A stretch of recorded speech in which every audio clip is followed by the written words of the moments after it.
Défendre les valeurs de l'olympisme, c'est aussi œuvrer pour plus d'équilibre, plus de multilatéralisme, pour une société plus inclusive.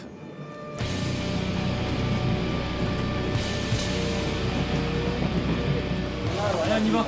Allez, monsieur. Depuis plus d'un an, l'Île-de-France est vidée de ses populations les plus précaires. Non, you go back, you go after.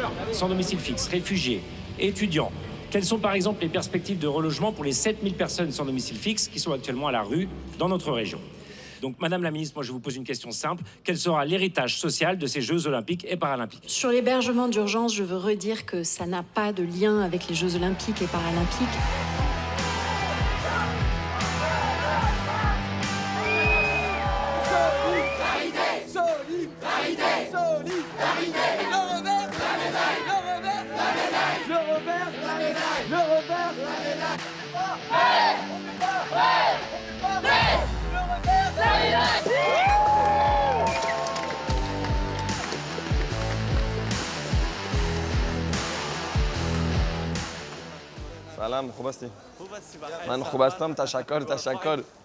On n'avait pas prévu de se mobiliser sur les Jeux Olympiques.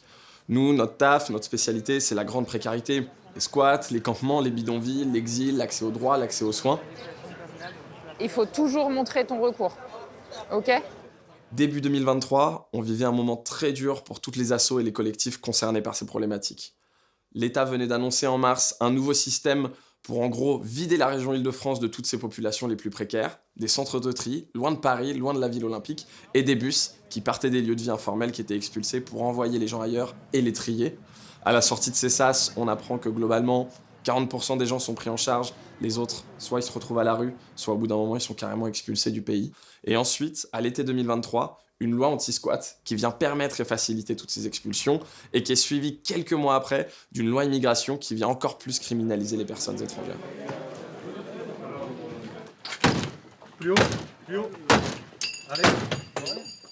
Un des plus gros déclics qu'on a eu sur le terrain, c'est l'expulsion des squats les plus majeurs de la région Île-de-France. Celui d'Unibéton, collé au village olympique, celui de Vitry-sur-Seine, 100 jours avant le début des JO, l'expulsion d'un lieu où il y a 400-500 personnes qui vivent là, des gens qui doivent monter dans des bus et quitter la région vers des lieux inconnus. C'est en étant témoin de ça qu'on a eu une vraie prise de conscience que les JO amenaient avec eux quelque chose de destructeur. Et puis, en faisant quelques recherches sur Internet, on est tombé sur ce chiffre complètement dingue. Entre 1980 et 2007, 2,5 millions de personnes déplacées en 7 éditions des Jeux Olympiques. Donc là, on s'est pris une réalité brutale sur la tête, celle du nettoyage social. Mais pas question de se laisser faire. On a compris qu'il nous restait 1 an et que le combat commençait maintenant. Alors, on a décidé d'unir nos forces et de créer un collectif. Le revers de la médaille était né. Il y avait le ministère des Sports cette semaine aussi. Ouais, on les a vus. Donc il y avait le directeur de cabinet de la ministre, puis son conseiller en charge de la question des Jeux Olympiques. Effectivement, c'est bien parce qu'il y avait quand même le numéro 2 de la ministre. C'était compté les jours même, donc c'était des MNA. Mon rôle, c'était d'être coordinateur du collectif Le Revers de la Médaille. Nous avons démarré avec 70 associations impliquées pour finir à plus de 100. Elles se sont toutes cotisées pour constituer un budget de campagne, ce qui a permis de faire travailler moi-même et puis Mélodie pratiquement à plein temps sur 1 an pour faire fonctionner notre plaidoyer. Ce qui a bien fonctionné pour nous, c'était qu'elles se sont toutes mises d'accord pour agir ensemble au nom du collectif Le Revers de la Médaille, ce qui pouvait permettre de faire bouclier vis-à-vis des autorités pour les actions les plus audacieuses. Et parce qu'on se ferait voir par la sécurité, on va traverser la place de l'Étoile. Donc là, il faut bien rester groupé, c'est important, personne ne part à droite à gauche. Maintenant, on va faire le brief juridique. C'est Aurélia. C'est bon. Moi, je monte pas là-dessus. Hein. Non. C'est rapide, hein, c'est comme les dernières fois. Il n'y a pas de dégradation, donc a priori, il n'y a pas de danger, il n'y aura pas d'arrestation. Ce qui a été fort, c'est qu'on a eu une alliance très large. Il y a plein d'associations différentes qui se sont engagées dans le collectif, qui accompagnent tout type de public, principalement les personnes vivant à la rue, dans des habitats précaires. Forcément, plein d'assauts, donc certaines avaient des désaccords de fond. Je pense aux associations qui accompagnent les travailleuses du sexe et d'autres associations qui accompagnent les femmes en situation de prostitution victimes de traite. Elles n'utilisent pas la même terminologie, elles portent des plaidoyers différents. Ça a été le cas aussi pour d'autres assos, mais ce qui a été incroyable, c'est qu'elles ont réussi à mettre tous ces désaccords de côté et ensemble à trouver et porter un objectif commun. Ça va? Et les alliances ne sont même pas arrêtées là. On a réussi à converger avec le No Olympic Movement, alors que nous, notre positionnement n'était pas anti-JO, avec des organisations altermondialistes, anticapitalistes, même avec des syndicats. C'est bon, vous êtes prêts? Maëlys, vous êtes prêts? Vas-y, vers le bas. Tenez vers le bas. Rapprochez-vous de la banderole. Venez.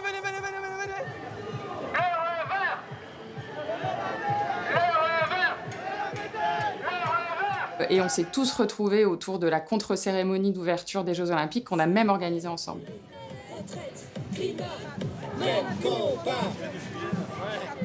Pantin Solidaire est une association qui est faite d'habitants et de citoyens de la ville de Pantin. On s'est organisé en association parce qu'on voyait s'installer des campements sous nos fenêtres régulièrement et on a voulu venir en aide auprès des exilés qui s'installaient là. Ah ben voilà. Framboise.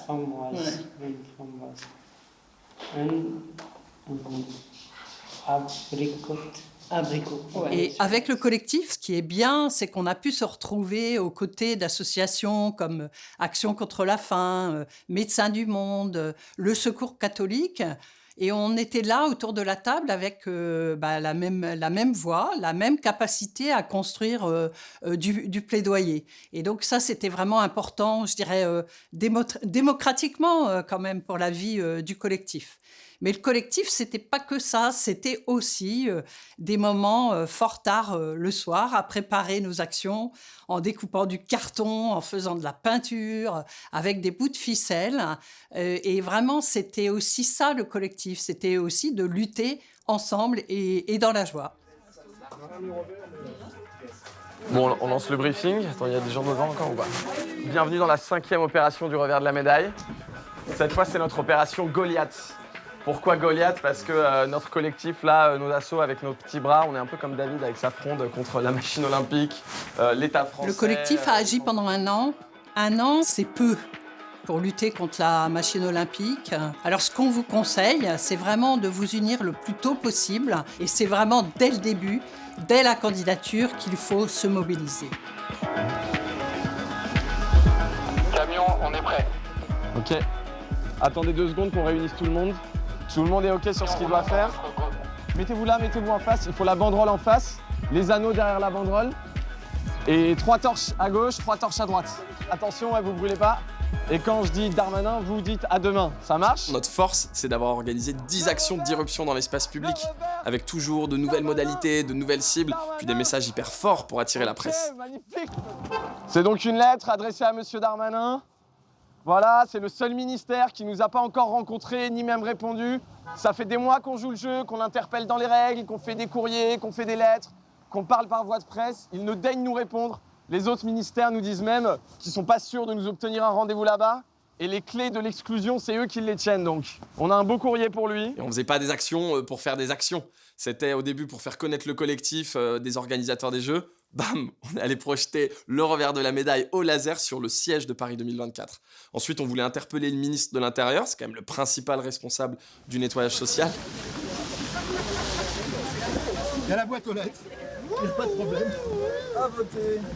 À voter. Pardon. Il y avait quoi dans ce courrier, justement? C'est un courrier qui réitérait une demande de rendez-vous au ministre de l'Intérieur. C'est bon, vous avez posté? Il y a une boîte aux lettres? Non, on a glissé. Tu l'as glissé dedans? C'est incroyable. Ok, génial. Vous êtes des cracks absolus. On y va, messieurs, dames, avant d'avoir des soucis.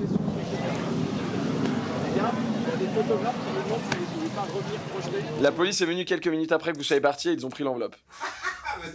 C'est bon ça, c'est bon? On leur poste un truc et ils sont venus le prendre. Opération Goliath réussie.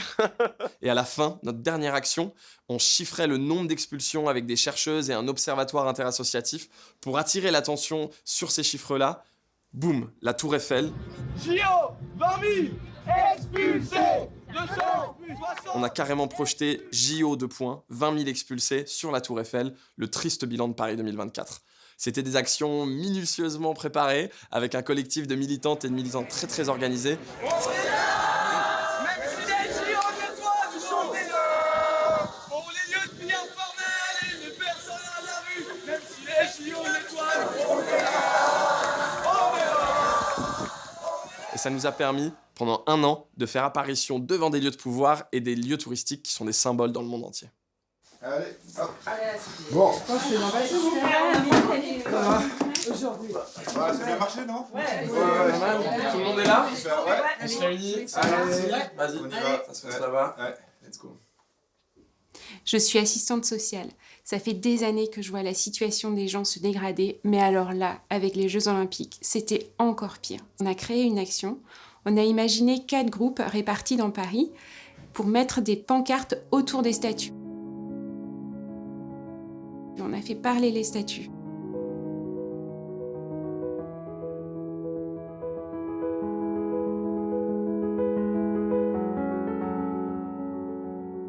Et les 4 groupes ont convergé vers le Jardin du Luxembourg, devant le Sénat, lieu symbolique où on n'arrivait pas à avoir de rendez-vous.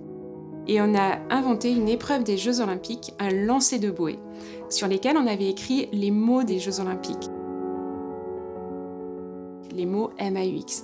Campement, nettoyage social, bidonville. C'était hyper fort. Et l'Action République était complètement folle. C'était là où devait arriver la flamme olympique à la fin du Tour de France. Donc le collectif avait loué un appartement 24 heures avant pour pouvoir déployer une énorme banderole de 10 mètres de long au moment de l'arrivée de la flamme. Sauf que la banderole n'est jamais arrivée. Donc 2 heures avant, branle-bas de combat, on passe des coups de fil, on essaye de trouver une solution. On se dit qu'on va créer nous-mêmes une banderole. Et donc là, des personnes vont acheter du matériel. Une fois qu'ils arrivent, il faut que nous, on descende, qu'on passe les contrôles de police, qu'on récupère le matériel, qu'on revienne, qu'on peigne la banderole, qu'on l'accroche, etc. Miracle, on est prêt à temps. La flamme arrive et sur scène, il y a la ministre des Sports, Tony Estanguet, la présentatrice télé. La place est blindée de monde. Le handballeur va pour allumer le chaudron. On déploie notre énorme banderole, on craque les fumis.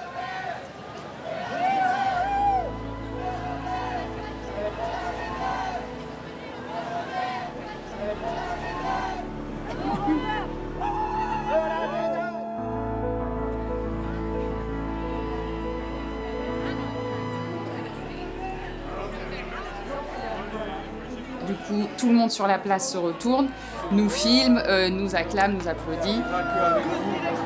Ces jeux, c'est pour nous. Oh là là! Bravo!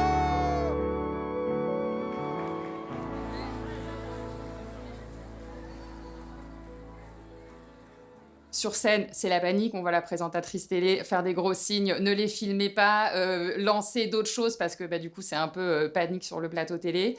Nous, grosse scène de liesse. Voilà, c'est fait. Action, place de la République. Pendant la flamme, on l'a fait. Ah, vous êtes magnifiques. Qui rapidement quand même se termine parce qu'on voit les policiers arriver en civil dans le bâtiment, qui tapent à la porte.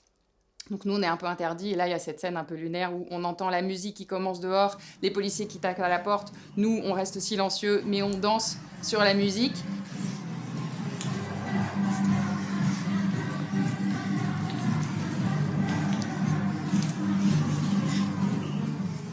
Au bout d'un moment, quand même, les policiers s'en vont avec l'aide de l'avocat du collectif. On attend un peu que les choses retombent. On sort par petits groupes et là, 0 interpellation, mission réussie. Demain matin, vous pouvez venir. Le médecin, il pourra voir les enfants, ok? Je vous enregistre l'adresse, ok? Regardez, c'est ici, 15 boulevard de Picpus. La Maison des Métallos, c'est un lieu culturel qui anime la vie parisienne et depuis 3 mois, il est occupé par des mineurs en recours. Et en fait, le 20 juillet, ça doit devenir la Maison du Japon, ici. Donc pour les Jeux, il y a la ville de Tokyo qui a loué ce bâtiment. Derrière ces grilles, il y a des gens extrêmement vulnérables.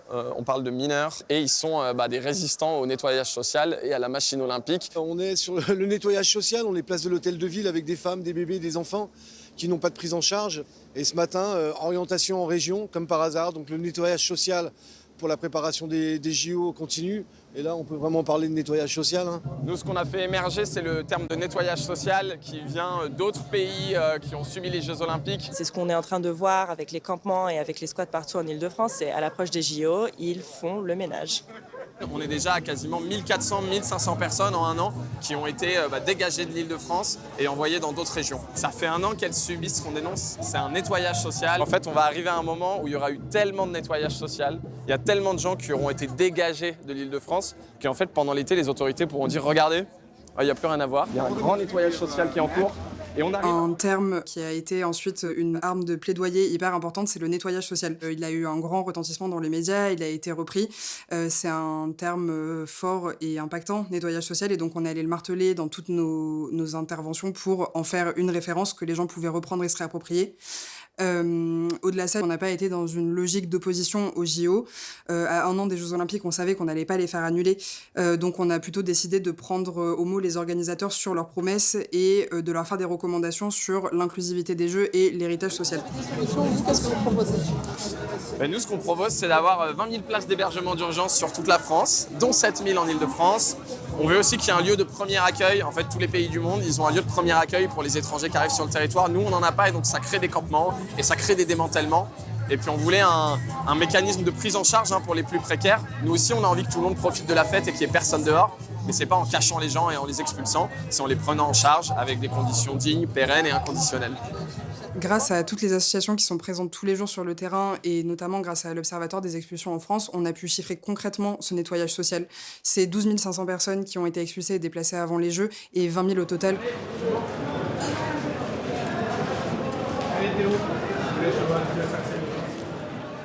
Ces chiffres, ils sont hyper importants pour la presse et pour les observateurs internationaux qui scrutent les Jeux. Tout le monde a pu avoir accès à ces chiffres, que ce soit les chercheurs, le défenseur des droits, l'ONU, l'Union européenne, et les utiliser pour interpeller les acteurs politiques et les organisateurs des Jeux. Pour essayer de mobiliser la population à ce sujet, on en est là, il faut aller chercher les Parisiens, les Franciliens, un par un. Nous avons réussi l'héritage social des JO, avec plus de 200 grands marginaux qui étaient à la rue aux abords des sites d'épreuves, qui ont désormais de manière pérenne un toit. Les autres 20 000 expulsés, ça leur a permis de mettre ça sous le tapis en disant voyez, regardez, on a mis à l'abri 250 personnes. Évidemment, le calcul est assez mauvais. Ça permet aussi de faire un peu le tri, si je puis me permettre. L'État fait-il le ménage avant les Jeux Olympiques ? Les associations parlent d'un nettoyage social. Nettoyage social. Bonjour à vous, vous êtes avec nous dans un instant. Audrey Boutard aussi nous a rejoint, notre spécialiste des questions. Of hundreds of mostly African migrants sleeping on the streets of Paris were rounded up by... Là, on assiste 10 jours avant l'ouverture des Jeux Olympiques, l'évacuation et la mise à l'abri des derniers campements parisiens. On est là sous le pont de Flandre. J'ai l'impression que mes collègues de terrain ne se rendaient pas compte à quel point ce qu'ils faisaient au quotidien était intéressant et engageant pour les gens. Donc on a commencé à se filmer et à mettre sur les réseaux sociaux. On organise des maraudes au bois de Vincennes auprès des femmes nigériennes en situation de prostitution dont la plupart sont victimes de traite. Elles ont fait l'objet d'un harcèlement policier assez brutal quelques mois avant les JO. Il y avait toujours très peu de camionnettes dû à l'arrêté anti-camionnette qui a été pris au moment des JO, ce qui contraint les filles à travailler dans des conditions très dangereuses et compliquées. Et je vous laisse voir aussi les images de l'expulsion du lieu. On voit la police rentrer avec arme au poing. Il y a une personne qui a été arrêtée. Il y a eu des violences à l'intérieur du bâtiment. Et très rapidement, on a engagé des milliers de personnes qui nous suivaient en direct sur les évacuations et pouvaient réagir en temps réel. D'habitude, on n'était qu'une poignée de militants aux côtés des exilés et face à la police. Et cette fois-ci, on amenait toute une communauté avec nous. C'est comme ça qu'on s'est rendu compte que c'était hyper important d'avoir une bonne stratégie de com, parce que l'image, la communication, la présence sur les réseaux sociaux, c'est primordial pour l'impact.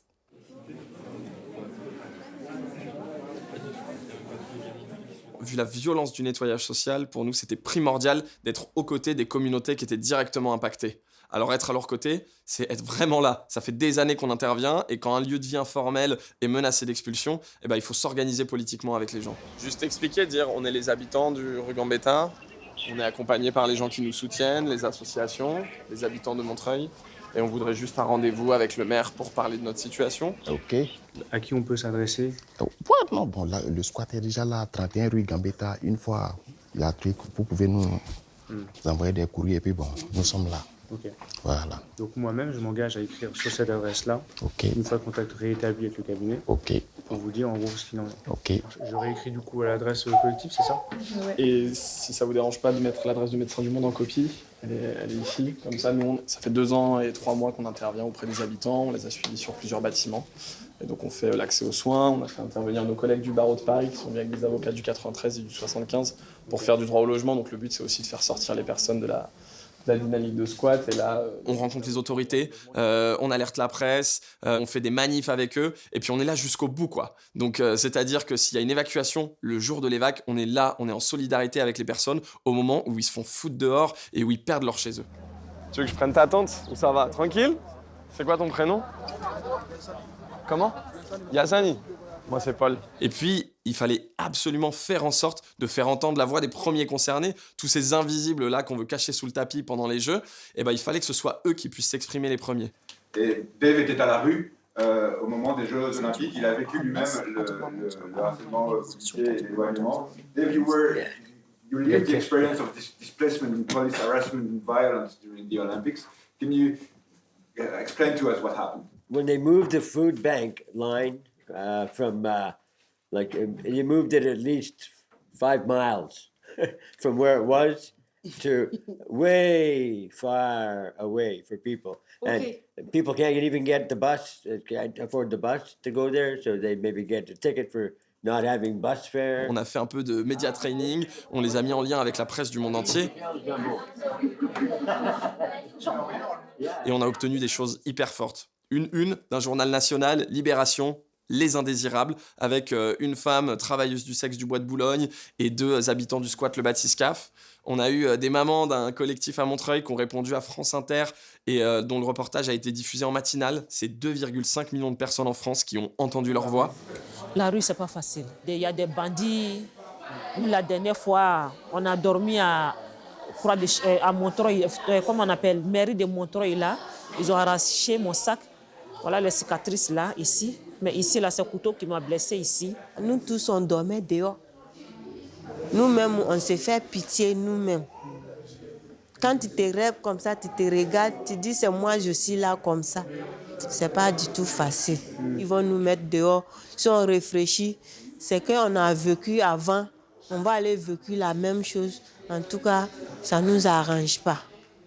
Même si l'hiver est fini, on n'est pas dehors, c'est pas un coin pour vivre. Et puis surtout, on a eu les jeunes du parc de Belleville, hyper mobilisés. Ils représentent des mineurs non accompagnés qui se font balancer par les autorités d'un lieu à un autre et ils ont occupé la maison des métallos qui allait être occupée pendant les JO. Quand ils ont fait ça, on leur a balancé des médias de toute la planète et c'était hyper digne, c'était hyper fort, c'est eux qui ont porté le message. On risque notre vie pour venir avoir la vie meilleure en France. Mais tel n'est pas le cas. Une fois en France, les gens nous considèrent comme des bandits. Nous ne sommes pas des bandits, on a quitté chez nous pour venir ici, pour avoir une vie meilleure. Solidarité avec les jeunes mineurs isolés. L'arrivée du JO, parce que c'est à cause de ça, ils veulent nous délocaliser du Paris. Nous, les jeunes, on ne veut pas accepter, on veut vivre à Paris, rester à Paris.